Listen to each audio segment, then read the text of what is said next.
directamente a la asociación Seniors in Red. Bueno, vamos a hablar de aquellas cuestiones, como bien saben, que muchas veces se plantean, bueno, pues cuando se cierran etapas, se comienzan otras, y que desde Seniors in Red, bueno, pues venimos muchas veces contando en este programa, en esta casa. Fíjense, queremos hablar de cómo pueden ser los tipos de jubilación. Y no queremos referirnos a las bases, las cotas o la pensión que uno le puede quedar. No.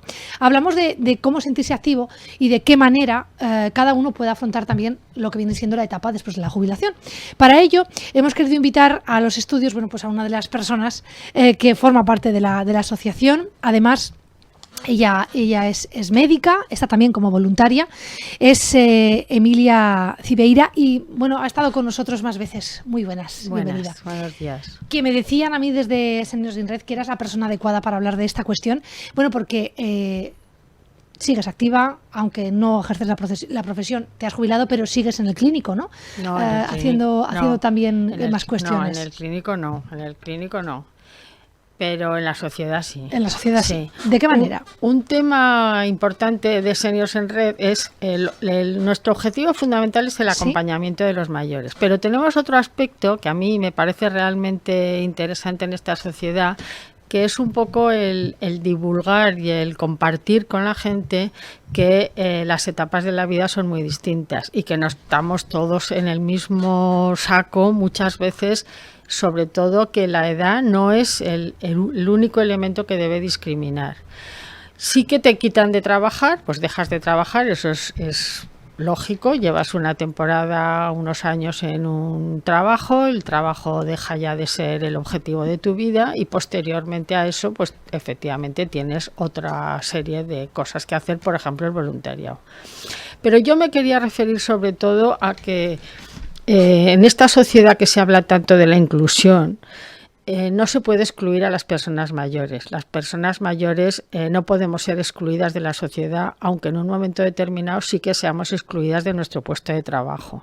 Uh-huh. Y esto en este momento no está muy claro en cómo nos estamos moviendo socialmente. Se regula demasiado la sociedad por años. Incluso si tú preguntas a qué es un adulto, qué es un mayor, se establece siempre la relación por el número de años vividos que se tienen. Y yo creo que en este momento de la sociedad eso es un error. Hay que hacer otras muchas valoraciones. La edad es un criterio, evidentemente. La edad es un criterio importante, pero no debe de ser el único. Tú decías que podíamos poner ejemplos distintos y yo pues estoy de acuerdo contigo en que efectivamente vamos a poner ejemplos muy diversos y muy de controversia. Y a mí me gusta en este tipo de programas divulgativos hacer un poco de tertulia, o sea, no tener la razón siempre, sino hacer una tertulia, pues contigo o con los que están escuchando. Uh-huh. Pues en este momento le pregunto a la gente, ¿qué os parece que Biden se vuelva a presentar otra vez a la elección siendo tan mayor como es? Pues ese es uno de los debates que surgen. Este señor con 80 y tantos años, ¿cómo tiene energía para replantearse, ¿no? Una reelección de presidente de Estados Unidos? Bueno, ¿y por qué no? ¿Por qué no? Claro. Se planteó con el debate en España, cuando se planteó la moción de censura, si realmente la gente que había contribuido a hacer este debate tenían a suficiente edad como para presentarlo o no. Yo creo que ahí lo fundamental es qué cabeza tiene, qué bagaje tiene cultural esa persona y qué capacidades tiene realmente para dirigir un país. Uh-huh. No que tenga esos años, o sea, lo que hay que decir es, ¿Biden tiene capacidad para dirigir el país, sí o no? Uh-huh. Independientemente de los años que tenga. Puede haber una persona que tenga 30 y que sea absolutamente incapaz de dirigir un país, como claramente estamos viendo también en muchos ejemplos. Uh-huh. Este tema, como tú decías muy bien, está muy en el candelero en este momento porque llevamos un mes prácticamente de unas manifestaciones tremendas en Francia por el tema de la jubilación. porque Macron quiere aumentar la edad de jubilación, mejor dicho, aumentar que sea más tarde la edad de jubilación, porque en este momento la edad de jubilación está en 64 años. Para mí el tema de la jubilación es un tema realmente muy importante y muy interesante en este momento. Y que yo creo que los políticos deberían legislar en dependencia del tipo de trabajo y del tipo de persona que se jubila, más que estrictamente en la edad de jubilación. Este es otro tema de debate que a mí me parece en este momento importantísimo y que no se valora. No se valora. Porque hay gente que a los 40 y tantos años no podrá hacer el mismo trabajo que está haciendo, y sin embargo hay gente que a los 70 y tantos, 80, como decíamos de Biden, podría realizar el trabajo que ha realizado a lo largo de su vida. El mismo trabajo, te diría, por supuesto que no. Yo creo que en muchas empresas, y por ejemplo en sanidad, donde yo he trabajado siempre, debería haber una flexibilidad mucho mayor a la hora de hacer la jubilación. No se puede trabajar igual con 25 y con 35 años que con 65. Pero no quiere decir que a los 65 te tengas que ir a tu casa, porque a los 65 años tienes un bagaje tan interesante que puedes contribuir socialmente muchísimo, tanto desde el punto de vista de voluntariado como desde el punto de vista de trabajar. Hay muchísimos políticos en España en este momento y muchísimos periodistas y muchos intelectuales que están trabajando en la televisión y en distintos sitios, que tienen más de 65 años y que nadie les obliga a jubilarse. ¿Por qué a nosotros en sanidad o en otros aspectos de la vida pública te obligan a jubilarte cuando tus capacidades intelectuales siguen estando intactas? Sin embargo, ¿por qué tenemos que obligar a una persona que está en un andamio o está en una mina o está trabajando en las calles a trabajar hasta los 67 años, cuando realmente a partir de los 50 o 55 tendría que hacer un trabajo físico de otro tipo? Yo creo que este es un debate muy importante que no está en la calle y que tendría que estar. Hablamos de este tipo de debates y ponemos además ejemplos prácticos. Hay otro ejemplo también, ¿no?, que está siendo noticia, que ha traído cantidad de titulares y que dejaba también, en este caso, pues la figura de Ana Obregón. Y después decíamos los periodistas la cantidad de personas de 68 años y más que han tenido una maternidad, en este caso subrogada, ¿no? Y ahí también se puede poner el foco precisamente en estas cuestiones que estamos hablando, ¿no? Sí, sí. Desde el punto de vista físico y desde el punto de vista de la maternidad, de las enfermedades, del motivo de ingreso en un hospital, de muchos temas sanitarios, el tema de la edad es otro tema que habría que poner también como un tema en gran debate.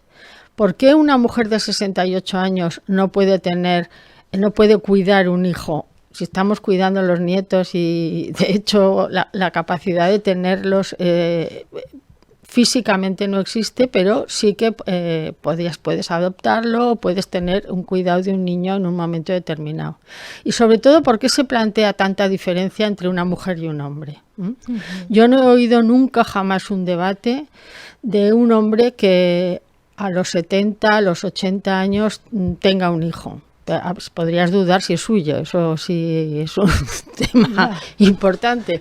Pero partiendo de la base de que es suyo, ¿por qué un hombre puede tener un hijo a la edad que sea y nadie lo critica ni nadie lo cuestiona?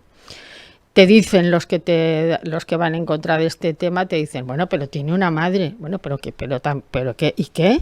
Pero el niño necesita tener una madre o dos madres, pero también un padre o dos padres, pero también la otra figura. O sea, que el hecho de decir, bueno, pues ya se queda con el otro, a mí no me parece tampoco argumento.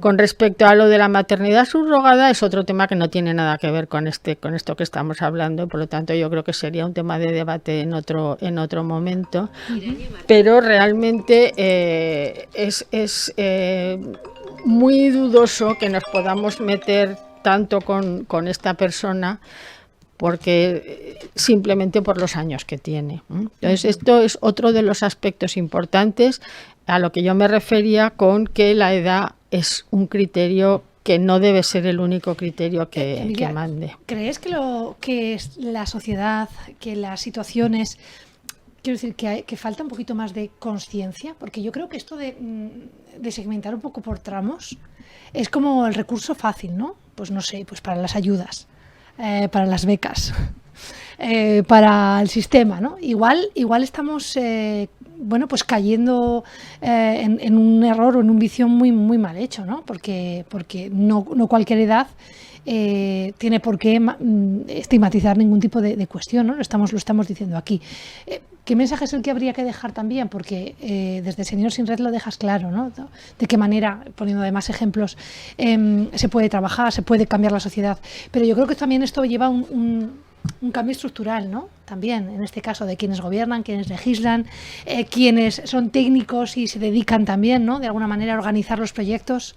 Sí, yo siempre digo lo mismo, quiero hacer un llamamiento a la sociedad civil, que realmente es la sociedad que tiene que mover el país y que tiene que cambiar las cosas, a reflexionar sobre estos temas, a reflexionar sobre el tema de que la edad nunca debe ser un elemento discriminativo, que es un elemento más a valorar dentro de las necesidades y de las conveniencias de las cosas, pero nunca debe ser el elemento discriminativo único. No, nunca debe ser. Hay también problemas con la infancia, al revés de lo que estoy diciendo. Las ayudas a los niños con discapacidades intelectuales, por ejemplo, llegan hasta una determinada edad. Después ya no pueden ir al colegio. Es otro tema que es... yo le he hablado con padres que tienen problemas de este tipo y es otro tema de discriminación por edad tremendo. ¿Por qué una persona de 35 años con esa capacidad intelectual no puede seguir yendo al colegio, a un colegio adaptado exactamente para él, solo porque tenga 35 años? No. La edad nunca debe ser el único criterio discriminativo en esta sociedad. Es que tenemos que ir luchando para eso. Si no tenemos que decir lo que puede colaborar un médico en la etapa final, ¿no? de su profesión con los que están llegando, o un profesor, o un educador, ¿no? O un periodista, o un locutor de televisión o de radio. De profesiones donde toca jubilarse, sí o sí, ¿no? Toca ya, pues eso, el plantearse, no te dejan estar más, a un profesor no le dejan estar más de su edad permitida, a un médico tampoco, ¿no? Claro, yo entiendo que Maradona o que cualquier futbolista, pues Joaquín, pobre, se ha tenido que jubilar, aunque no haya querido, a los 42 años, porque la vida le ha llevado hacia que ya a esa edad no se puede tener esa energía para sujetarse en un partido de fútbol.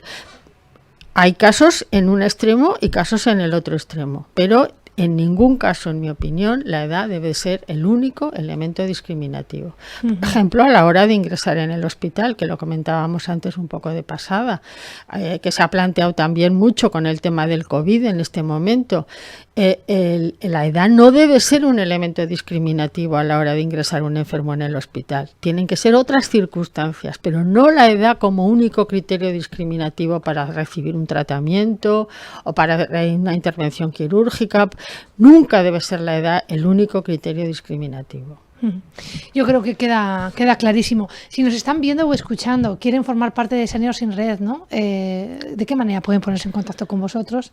Al final también este tipo de cuestiones pueden ser debatidas, pueden ser habladas, ¿no? Sí, pues tenemos una página web, seniorsenred.org, donde se puede contactar con nosotros y nosotros nos ponemos en contacto con la persona que quiera, tanto si quieren ser voluntarios como si quieren participar en nuestras tertulias, como también un tema que me parece muy importante, si conocen a alguna persona mayor que esté sola y que necesita de nuestra compañía y de nuestro cariño. Pues yo creo que esto es lo más importante, ¿no? También de este espacio. Emilia, gracias por tu tiempo con nosotros como voluntaria y coordinadora también en este caso de Seniors sin Red. Gracias.